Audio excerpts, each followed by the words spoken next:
ఈరోజు మల్లన్న కళ్యాణం మేడం. మేము బెల్లంపల్లి నుంచి వచ్చాము, పంచనాకేలా కళ్యాణం చూద్దామని వచ్చాము.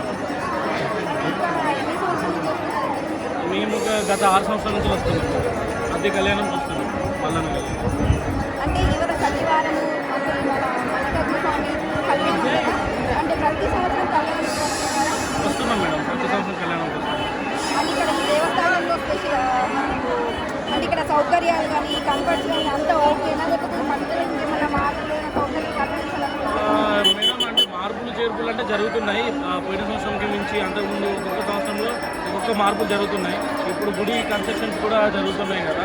మార్పులు చేర్పులు అంటే ఒకటి కోనేరుకు రావడం కానీ, ఆ నీళ్లు కానీ చేంజ్ చేయడం అని లేదు. మళ్ళీ ఇంకోటి ఏంటంటే గుడి దగ్గర సెక్యూరిటీ కానీ లేకపోతే ఉండడం కానీ అది కొంచెం తగ్గిపోయింది. కరెక్ట్గా భక్తులను మెయింటైన్ చేయలేకపోతున్నారు అన్నది కొంచెం. కాంగ్రెస్ గవర్నమెంట్ వచ్చిన తర్వాత మన రేవంత్ రెడ్డి గారికి కూడా కొంత నిధులను కేటాయించి ఈరోజు మన ఈ కొమరవెల్లి మన తెలంగాణలోనే ప్రముఖ పుణ్యక్షేత్రమైనటువంటి మన